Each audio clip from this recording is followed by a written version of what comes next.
Hai guys, selamat datang di channel aku Cerita Maya. Mohon maaf guys, beberapa hari kemarin aku nggak sempat upload video lagi karena sebenarnya aku lagi cari bahan dari teman-teman atau dari saudara. Sebenarnya udah dapet juga, cuman lagi menimbang-nimbang mana duluan yang akan diposting. Jadi akhirnya udah nemu mana duluan yang akan diposting, ya ini cerita dari teman aku yang bekerja di uh, salah satu perusahaan penerbangan yang ada di Indonesia. Oke, teman aku ini karena dia kerjanya sebagai pramugari, jadi dia sering berpindah-pindah tempat, berpindah-pindah lokasi, dan berpindah-pindah tempat menginap. Karena dia nggak hanya di Indonesia aja, dia juga di luar negeri penerbangannya gitu. Jadi dia punya banyak cerita, sampai kira-kira aku tulis ada sekitar 10 cerita. Tapi kesemuanya nggak cuman cerita tentang ketika dia kerja, ada juga cerita-cerita waktu dia masih kecil, di masa kecil dia gitu juga ada. Jadi ada 10 cerita yang akan aku bawain dan udah ngantri buat diupload buat kalian. Jadi jangan khawatir, beberapa hari ke depan masih aman nih ceritanya, oke? Langsung aja di cerita pertama. Oh iya, sebelumnya aku minta maaf teman-teman. Dari segitu banyak cerita yang dia sampaikan ke aku nggak mungkin dong mengingatnya dengan detail satu persatu. Jadi aku tetap pakai contekan buat nyampein ke kalian biar kalian tahu urutannya dengan jelas. Cerita pertama ada kejadian misteri di rumah nenek di Kelapa Dua. Aku sebutnya Kelapa Dua. Kelapa Dua ada banyak ya. Dia kebetulan rumahnya berdampingan dengan rumah nenek, walaupun dia tinggal dengan orang tuanya sendiri, ada ibu, ada bapaknya, dan juga ada adiknya laki-laki. Cuman karena dia udah besar, dia pengen nyobain gimana sih rasanya tidur di kamar sendirian gitu. Akhirnya dia mengusulkan ke ibunya kalau dia pengen pisah kamar, pengen sendirian karena dia udah merasa gede tuh. Waktu itu kejadiannya dia masih SMP. Kebetulan ada kamar kosong. Kamar kosong itu karena itu emang rumah lama ya, rumah dari neneknya ya. Itu kamar kosong dan jendelanya masih jendela nako. Pada tahu nggak sih susunan jendela nako tuh yang bersusun-susun gitu. Nah kebetulan yang paling bawahnya itu, jendela yang paling bawahnya itu dibuka sama dia.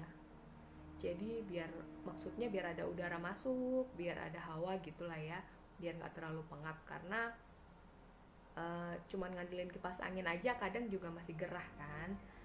Terus kemudian dia berusaha tidur di situ pada hari pertama. Ternyata di hari pertama dia tidur di situ sudah menemukan keganjilan. Ketika itu karena dia memang tidurnya menghadap ke jendela yang dibuka itu, dia melihat ada sosok yang mirip sekali dengan ayahnya.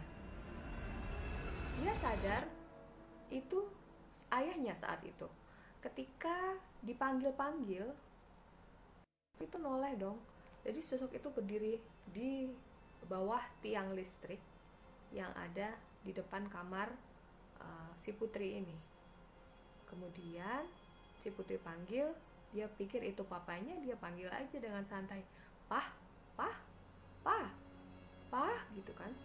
Ternyata sosok itu nengok, dan ketika nengok, dia lihat mukanya yang sebelah kiri hancur berantakan dan yang sebelah kanan baik-baik aja. Cuman dia nggak sempet dong ngelihat dengan detail mukanya mirip papanya beneran apa enggak. Akhirnya dia buru-buru nutup muka dengan selimut, meremin mata, lalu dia berdoa sampai ketiduran di kamar yang dia inginkan itu. Bayangin nggak kalau misalnya kamu ngelihat sosok mirip dengan keluargamu, entah ibumu atau papamu, kamu pasti kan merasa familiar ya. Kalian pasti merasa familiar dan manggil dengan santuy aja gitu. Tapi ternyata ketika nengok, bukan papamu dan bukan ibumu. Wow, gimana ya rasanya. Apalagi yang dilihat separuh mukanya berdarah gitu. Pasti serem banget ya kan. Aduh, aku aja merinding. Oke, kita lanjut di cerita Putri yang kedua. Oke, temanku ini namanya Putri. Aku lupa tadi belum ngenalin waktu pembacaan cerita pertama. Jadi cerita ini ketika dia masih sekolah.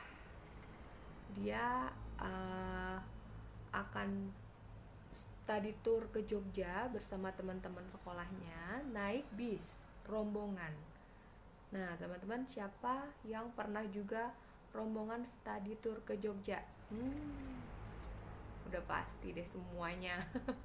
Karena aku dulu juga zaman SD, SMP juga study tournya ke Jogja. Naik bis juga, rombongan bareng teman-teman juga. Nah, si Putri ini naik bis nomor 3. Sebelum berangkat, neneknya nih udah ingetin, mulutnya nggak boleh celametan, ya kan? Udah diingetin, kamu mau pergi ke tempat orang ya. Nenek-nenek zaman dulu kan pasti begitu ya. Apa ya, ngingetin kita supaya kita tetap berbicara dengan baik, terus tingkah laku dengan baik, karena kita di tempat orang gitu kan.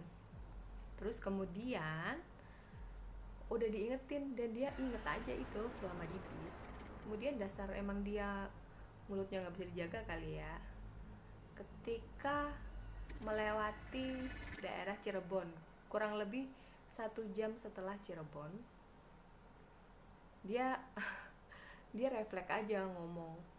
Dia bilang gini, nih kalau ngerekam video KUK daerah sini enak nih, pasti dapat penampakan banyak. Dia bilang gitu. Nah, dia lupa tuh apa kata neneknya kalau nggak boleh ngomong macem-macem kan ya.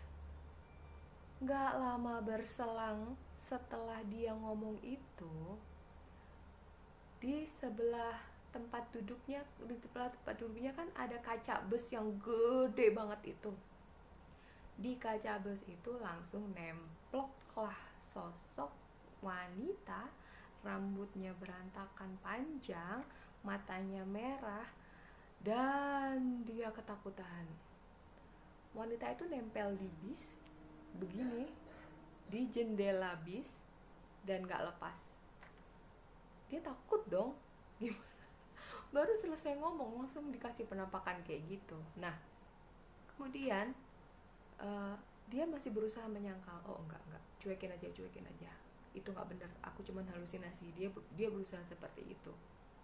Tapi kata teman-temannya, dia tuh nangis.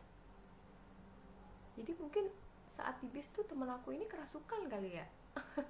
Karena menurut teman-temannya dia nangis, tapi menurut dia nggak apa-apa, dia baik-baik aja.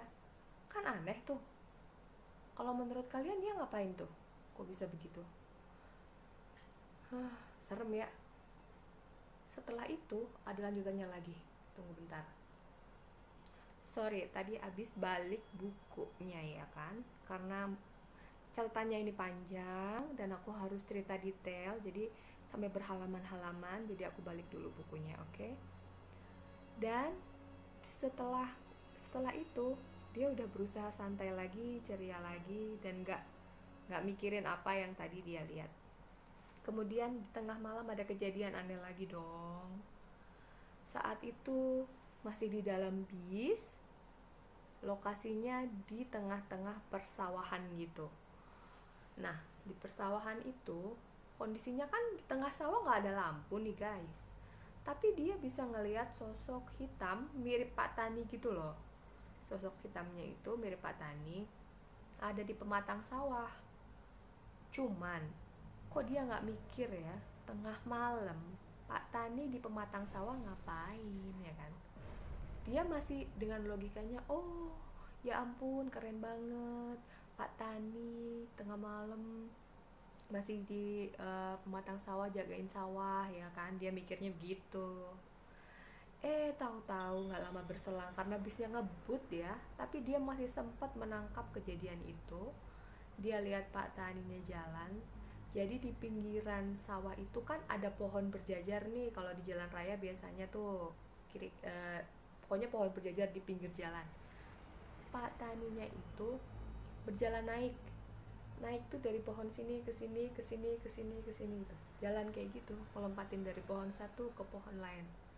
Dia baru sadar bahwa yang dilihat itu bukan Pak Tani. Ya elah. Coba gimana itu? Ngeri banget gak sih? Masa ada Pak Tani jalan di atas pohon? Kayak kata dia sih, menurut dia kayak menaikin tangga gitu dengan entengnya.